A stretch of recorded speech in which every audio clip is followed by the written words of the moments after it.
Assalaamu calaykum. Waan idin salaamay dhammaan asxaabta ku xiran janalka Salmaan Magaale. Maanta waxaan idin wadaa qaybtii labaad xeebaha ugu khatarsan caalamka. Fadlan nala soco ilaa iyo dhammaadka fiidiyowgan. Haddii aad nagu cusub tahay, fadlan nagu soo biir.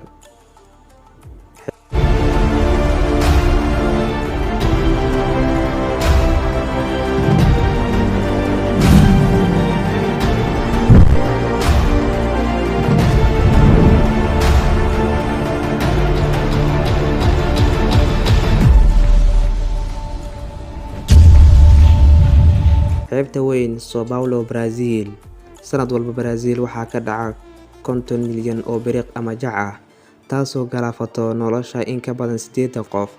Waxaa la diiwaan geliyay xeebaha São Paulo inay yihiin kuwa ugu khatarta badan dhimashada ay keento biriqda inta lagu guda jiro sanadihii u dambeeyay.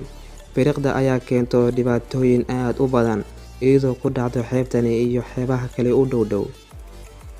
Webiga Amazon. Webigani Amazon ee quruxda badan oo dheer kumanaan kiiloomitir bilowgiisa qaab aad u weyn ah. Meelaha qaar ayaa ah meelo ciriiri oo ay ka buuxaan biyo, meelaha qaarna waa meelo degan oo waasac ah, taasoo ka dhigayso dalxiisayaasha kuwa dareema kalsooni weyn. Wayna ku dabaashaan biyahani iyagoo ka fikiraynin in biyuhu ay ku dhex nool yihiin kalluunka biiraan iyo maska anacondaha iyagoo ku dabaalanayo biyahani, taasoo khatar weyn ku ah qof walba oo ku dabaalanaya biyahani. Fish Hawk, South Africa. Waan garanaynaa dhammaanteen waxa ugu caansan oo wax ugaarsado badda gudaheeda inuu yahay libaax badeedka. Xeebaha ugu khatarta badan ee laga helo libaax badeedka caalamka oo dhan waa xeebta jasiiradda Cape Town. Run ahaantii, aragtida biyahani ayaaba ah mid ay ka buuxaan libaax badeed aad u badan, waxaana loo yaqaanaa libaax badeedkii cadaa.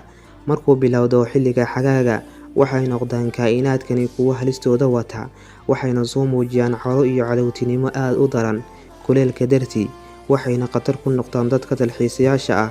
Laga soo biloabo lixdanaadkii, waxay u istaagtay xukuumadda Koonfur Afrika inay dhex dhigto biyaha gudihiisa shabaq si ay u ilaaliso nolosha dalxiisayaasha iyo dadka deegaankaba. Iyadoo arrinka uu jiro, ma aysan dhammaan inay tahay khatartani mid taagan. Sanadkii 2010 waxaa dhacday wax ka badan 21 weerar uu geystay libaax badeedka. Sidaa darteed, haddii ay tahay meeshani rajadaada inaad aado, waa inaad digtoonaataa oo aadan ku dabaalan wax ka fog xeebta. Harada Jahanamada. Waxay dhacdaa haradani quruxda badan agagaar volkaano ah. Tani waa kuleylka darajada biyahani oo aad u sareeya. Suurtagal ma ahan in la sheego qiyaasta darajada kuleylka, laakiin xeebaha biyahani waxay gaaraysaa 100 darajo ee Fahrenheit, iyadoo ay jirto dadaalo kasta ay xukuumaddu u istaagtay, balse dadku kama aysan suulin in ay ku dabaashaan oo ay ku qubaystaan haradani. Dhibaatadana ma ahan mid istaagto, maxaa yeelay mararka qaar kuleylka biyahani ayaa aad u darnaada, waxaana laga yaabaa biyaha inay isku beddelaan jahanamo. Xeebta Cape, Australia. Waxaa lagu tiriyaa xeebtani inay tahay mid aad u adag marka loo fiiriyo dalxiisayaasha, maxaa yeelay waxaa ku nool yaxaas aad u badan oo ay diiday xukuumadda in la ugaarsado, wuxuuna bilaabay inuu bato xayawaankani uu tarmo, wuxuuna bilaabay cadowtinimo ka dhan ah bani'aadamka.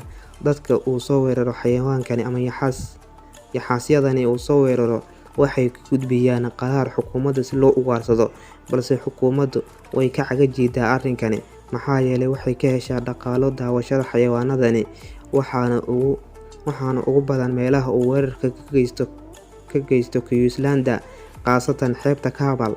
Inta lagu guda jiray 25 sano ee tagtay, waxaa dhacay in ka badan 12 weerar uu ka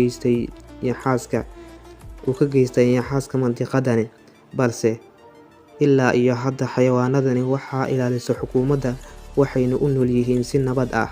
Laakiin dhammaan dadku waxaa looga digaa inay taxadaraan. Jasiiradda Mindanao. Waxaa lagu tiriyaa jasiiradan dhacda badda weynta Hindiya kuwa ugu quruxda badan caalamka, waxayna noqotay meel lagu duubo boqolaal filimo ah. Iyadoo arrinka uu jiro, waxaa lagu tiriyaa booqashada jasiiradani kuwa halisteeda wata, sababtoo ah waxaa jiro qayb ka mid ah jasiiradan kooxo kooxo hubeysan ee kacaanka. Mararka qaar marka aad joogto jasiiradani waa inaad ahaataa mid aad u taxadara, gaar ahaan meelaha aad aadayso oo jasiiradani ka mid ah, ama waxaad ahaanaysaa mid la afduubtay ama arrinkaaba mid ka xun. Jasiiradda Sentinel, xeebta Bengal ee Hindiya, waxaa laga helaa goob ay degan yihiin qaar ka mid ah muwaadiniinta asalka ah kuwaasoo ka qarsoomay xadaarada caalamka. Waxay ku nool yihiin ugaarta. Gelitaanka jasiiradani waa mid mamnuuc ah maxaa yeelay dadka degan jasiiradani waa kuwo cadowtinimadoodu ay daran tahay, wayna dilayaan cid kasta oo u soo dhawaato. Waxaa laga yaabaa inay kugu dilaan leebabka, waxayna cunaan hilibka dadka. Xeebta Casaanka, jasiiradda Komodo ee Indonesia, waxay dhacdaa xeebtani. Jasiiradda Komodo waana mid ka mid ah 3 jasiiradood ee beerta waddanka. Waxaa laga helaa abeeso luguley, waa bahalkan kaaga muuqda shaashadda, kama dhex baxdo xeebta, waxaadna arkaysaa iyadoo ku dabaalanayso biyaha dhexdiisa. Wuxuu gaarayaa dhererkiisa xayawaankani 3 mitir, wuxuuna gaarayaa culeyskiisa 90 kiiloomitir. Qaniinyadiisu waa mid aad u khatar badan. Sanadihii u dambeeyay waxay ka sheeganayeen dalxiisayaasha iyo dadka soo booqda meeshani qaniinyada bahalkani. Rosignano Solvay, Livorno, Talyaaniga, wuxuu dhacaa xeebta bari ee Talyaaniga. Waxaa lagu yaqaanaa inay tahay meel aad u quruxsan. Sidoo kale waa meesha ugu wasakhda badan badda dhexe. Midabka cad ee bacaadka waa qaar ka mid ah kiimikada wasakhaysan oo ay soo tuurtay warshadda samaysa kiimikada sanadooyin ka hor. Iyadoo arrinkaa uu jiro, haddana dadku maysan ka suulin inay yihiin kuwo ku qabaysta ama ku dabaasha biyahani. Maanta waa naga intaa daawade. Teebaad jeceshahay inaad soo booqato xeebahani? Fadlan taabo like-ta kuna soo biir channel-ka. Waxaan ku kulmi doonaa video cusub. Isku soo noqod wanaagsan. Waxaan kuu rajaynayaa caafimaad taam ah. Assalaamu calaykum waraxmatullaahi wabarakaatuh.